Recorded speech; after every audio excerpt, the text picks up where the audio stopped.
So say that you've already been sending large bulk sends from your domain previous to coming to Loxo. That's going to be a different conversation than if you're coming into Loxo with a brand new domain.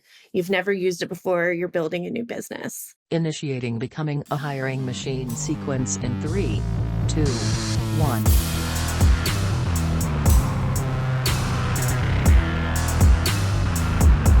Hey everyone, it's Sam Keenley, and welcome to Becoming a Hiring Machine. This is the show dedicated to fixing recruitment by going beyond saying what needs to change and instead teaches you how to make that change. Today we have a phenomenal Tactical Tuesday ahead of us, but before we get into that, I just want to tell you a little bit about the show. Essentially, we have shows within the show. Some days we have interviews with industry thought leaders and others who are shaking up the space. Some days we cover trending topics, items that recruiters are talking about or will be very soon, and what those mean for them. Come by every Tuesday for Tactical Tuesday, exactly like we have today, and we're going to go deep on how to do something that's going to help you drive better results in your day-to-day. Every now and then, we open it up for Q&A. Listeners can drop in questions that they'd like to hear us take on, so send those to us at podcast@loxo.co. And occasionally, you'll hear a mic drop episode where Matt joins us to share something that he's been thinking about within the recruitment space and wants you to know. All right, enough of the preamble. Today, you are at an agency, you've just started one up, or you're thinking about getting emails off the ground. You have a database with thousands of candidates and prospects. You are ready to send those emails.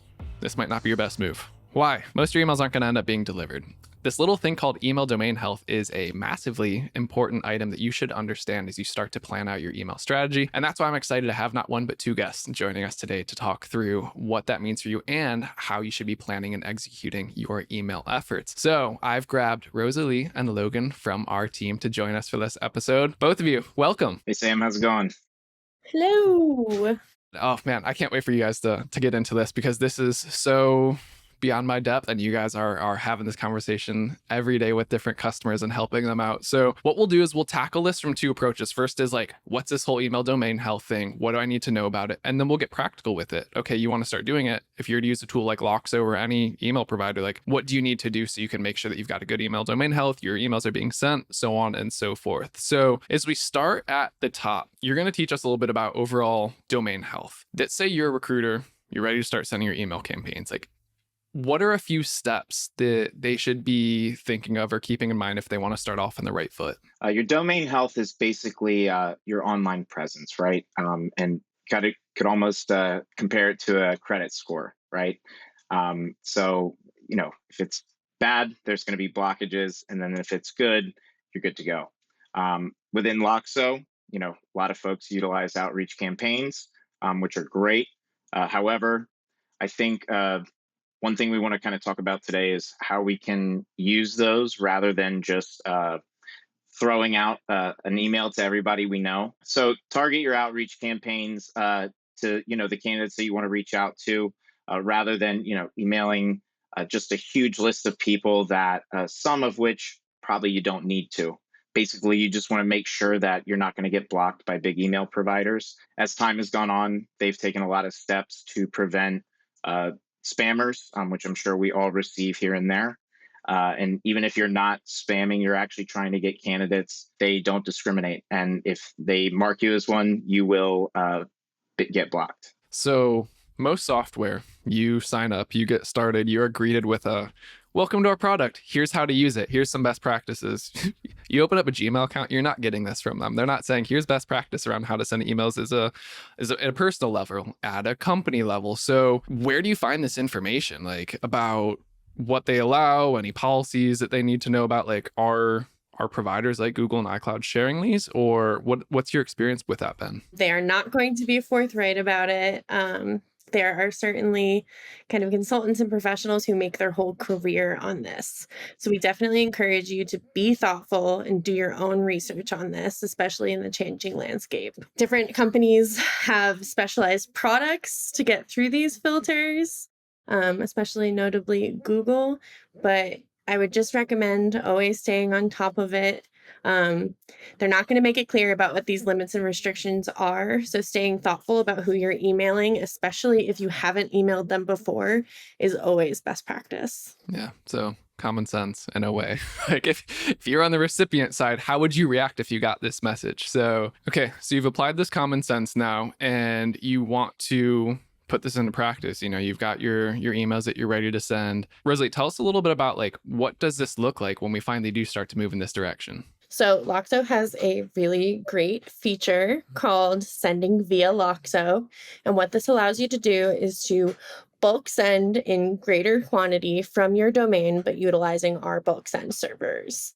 This in turn reduces throttling errors and can reduce the likelihood of ending up hitting somebody's spam folder. However, since you're sending from your own email domain, this still has a huge impact about how you'll be received by these email providers. I would just love for everyone to note that everybody utilizes different sources of these mega tools. Especially in the business environment, we see a lot of Outlook and Gmail. So that means that everything coming through an Exchange server or a Google server will kind of still end up tied back to those big providers. So if somebody marks your email as spam, we still can't protect you from that once you've actually hit their inbox. I think this is going to tie into probably where you're going is you're sending via Loxo, but there still is this whole concept people keep hearing, like email warming, domain warming. Like, how do these two overlap, or how would you distinguish those? Domain warming and email warming are kind of one and the same. So this is where when you come into Loxo as utilizing as your kind of talent intelligence platform, you want to start thinking about your domain itself. And I think Logan actually was telling me about something that he came up with the other day that has a really good explanation of email domain at large and about how it ties into your kind of health and ability to hit somebody's inbox. And basically, think about your domain as a garden, right? You want to keep it well tended, and your domain as well, right? So you want to keep pests out. You want to make sure you're not basically introducing things that might ruin your garden in. Your garden is going to be our analogy with your online presence, right? So you want to make sure everything's in order, and that we are not introducing things that could potentially ruin your garden and give you the food that you need to survive. And just to jump on that train, another fun analogy for our analogy party. So say that you've already been sending large bulk sends from your domain previous to coming to Loxo. That's going to be a different conversation than if you're coming into Loxo with a brand new domain. You've never used it before. You're building a new business. So if, large email clients like Exchange or Google have already been receiving large bulk sends from your domain, this means that your domain may already be warm. Whereas if you have a brand new domain, this means that you're going to need to probably look into email warming practices. And what that means is that you kind of scale up your usage over time. We usually recommend that starting small is always a great way to do it. But start around 50, start to send a little bit more. Don't just rush into sending, 1,000 emails at once. So aside from the volume, are there any other factors that go into like how quickly or slowly your domain would warm up? So like, as you said, ramping up, but what else contributes to that? We actually have noticed some increase over hyper customized communication. So say that you have like a large and like HTML heavy write in email, or like even your signature with like a lot of links, a lot of attached files, that can sometimes be impacted about your receivability at large. So we always recommend to be genuine, like you don't necessarily need to have a super heavy communication style as long as your content and your intent is really straightforward. Yeah. So you're talking my language now. This is like marketing 101, right? Like hitting the right people that want to receive the message and making sure that it's relevant, helpful content, not just another spam thing. Because I know another factor in this is probably like you also will have people. I know I personally do this every now and then where I haven't opted in, someone's just got my email off of a list and I'll unsubscribe, report as spam, but also just get emails that are flat out like, I'm so sick of receiving emails from this organization that are pitching me product, pitching me service over and over and over.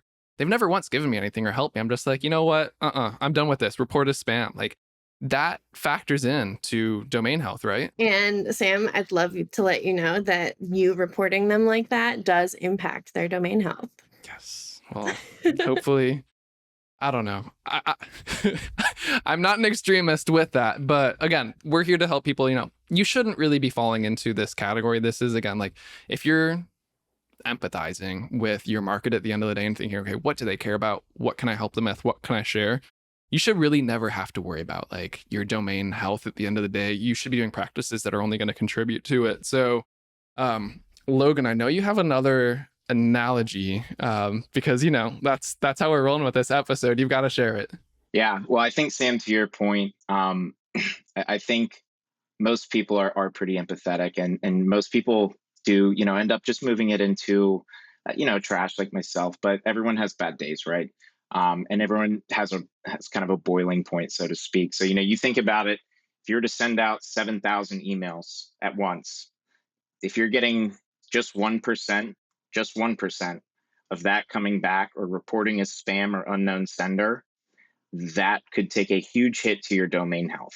That leads into probably the question of, well, how can we not do that? How can we break that up? How can we make sure that we don't catch the 1% of people that are having a bad day and basically destroy your ability to communicate with candidates and clients? I like that because I think it's so easy to say, oh, 1%, or even if it's like 0.5% of people, you're like, oh, that's nothing. We can handle that in an email. But if you have 10,000 people, you just lost, 100 people, 50 people that mark that. Like that actually is a high number. And Google or Outlook or whoever is going to see that and going to be like, I don't know about that. We might want to keep an eye on this domain and see what they're doing over here. Yeah, I think it's good to keep in mind that it's less about whether Loxo can send it and more about how your email might be received. I love that. And I know we're using Loxo as the example here. This applies to any email sender provider. We're always going to plug our product because, Loxo. But at the end of the day, the same rules apply. This is overseen at a higher level than like the specific platform that you're using to send it. Any other last minute thoughts, items that people should be keeping in mind as they're thinking about this topic? I think it's always good to keep in mind what kind of email you would like to receive in your inbox and what you might take note of and what you might ignore. I think taking that step back and looking critically at your email before you're going to send it and make sure it's something that you yourself would like to receive is incredibly important. I would even add on to that and say, you could tie it into your workflow as well, right?